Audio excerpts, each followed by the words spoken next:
Hi, good morning. It's November 15th, 2020, and I'm here in my dining room. And I'm going to discuss a few things that people ask me on my Facebook group and Instagram. I'm going to talk about my potting mix a little bit, and then I'm going to go over some Hoyas that I recently acquired. First off, my potting mix is basically really chunky because I grow a lot of the Hoyas outside. They get rained in the summer, like almost every day. So the potting mix has to be really fast draining. So big chunks of charcoal, big chunks of coconut husk, and some number 4 perlite, you can see. And then I use some tree fern twigs. And then I use Happy Frog potting mix that I buy at the nurseries. NRT1, or most people call it EPC 209. I believe it's probably a Hoya rigida type. So as you can see, the leaf is bigger than my hand and very textured and shiny. This is a 5-inch pot, so this leaf is at least probably 7 inches long and about 6 inches wide. So I really like it. So if you can get your hands on one of these, it's definitely worth having if you like the large size leaves. And this one is actually a new acquisition that I got about probably a month ago, and it's already rooted in my Hoya mix that I showed you, and it has 2 new growth points, and it seems really happy. As you can see, it has different toned greens on the leaf and quite interesting splash on this species of Macrophylla is the name, Babua. I believe that's how it sounds, but I'm not sure.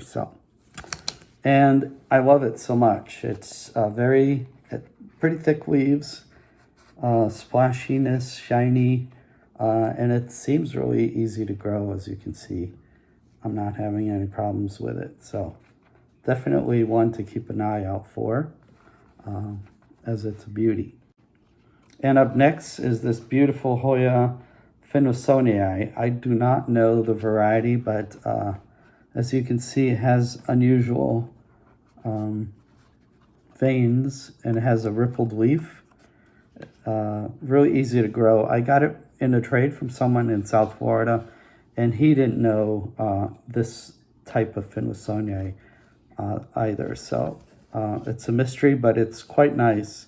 I know it's not Perak because the leaves are totally glabrous. So fast grower, 2 new leaves in about a month and a half after rooting. So not too bad. And I have it in this 2-inch pot with a hanger. I have it underneath the tree, and it gets watered when it rains. So easy care, and it seems so happy. Okay, moving on, I have another Finnosonii for you. This one is a Finnosonii type Hoya, Hoya species Perak. I got it from a friend in California about a month ago, and it's already put out a new leaf. It's doing really well. I like this Hoya a lot because it has fuzzy leaves and rippled edges, and it's different from the last one I showed you because this one has the fuzziness to the leaf, and the veining is not as pronounced as the other Finnosonii clone I just showed you. So if you don't have species Perak, definitely get it because it's easy to grow and it's really a stunner Finnosonii type Hoya. And another Finnosonii type is EPC 317. I have this up on auction in my Facebook group. As you can see, the venation is quite nice and it gets a lot of splash. Sometimes up to 50% of the leaf can be this large splotches of splash. Has a little bit of a rippled edge. The leaf is a little longer than most Finnosonii type Hoyas. Very easy to grow as well. As you can see, it's a really nice one. And if you look up some pictures of this Hoya on Google, you'll see that some of these leaves can be almost completely covered in splash. So if you don't have this one, you need to get it. Nice. And over here I have another Hoya that I have up on auction. I just heard that these leaves get quite large. The flowers are beautiful, nice size, yellow.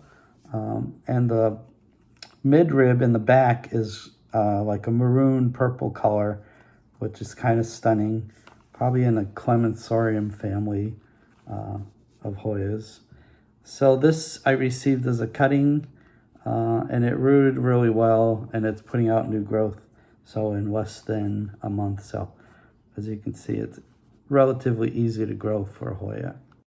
And as I promised at the beginning of this video, I was going to show people that have asked me over the last week how to pot a really long bald vine cutting, if you get a cutting like this in the mail.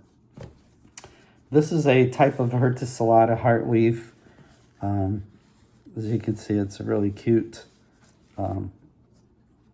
very succulent Hoya. One of the easiest, fastest growing Hoyas I have. It puts out all these air roots as well, so with humidity, I'm sure. So here we are, we have a big cutting. Some people would probably just chop off this, throw away all this bald vine and not do anything with it. I like to save it, and it pays off in the end. So here's my cutting, here's my rooting end, and I have my potting mix here. A little bit at the bottom. Then I put my rooting end in there. Then I take all this bald vine and I kind of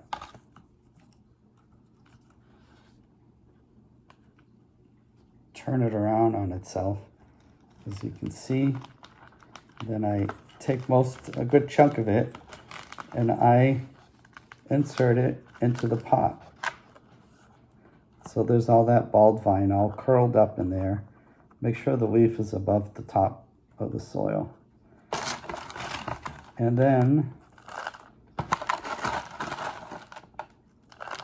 I just top it off with the rest of the soil mix.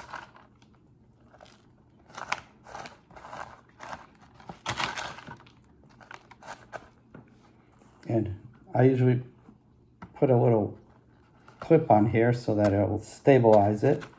And here we go, it's ready to root.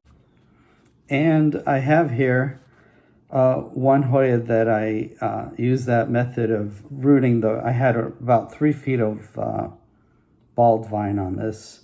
This is Hoya species Clopenbergii, long leaf. So I had this cutting with only this leaf that you can see here, this leaf here, and about 3 feet, almost 3 feet of bald vine, and a really nice peduncle that's probably 6 inches, 7 inches long here. So I didn't want to waste all this bald vine, so I did that method where I curled all the bald vine into the pot. And as you can see, it's paying off because it has a new leaf here and a new leaf here. It has, let's see, a couple of new growth points coming up. I don't know if you can see it there.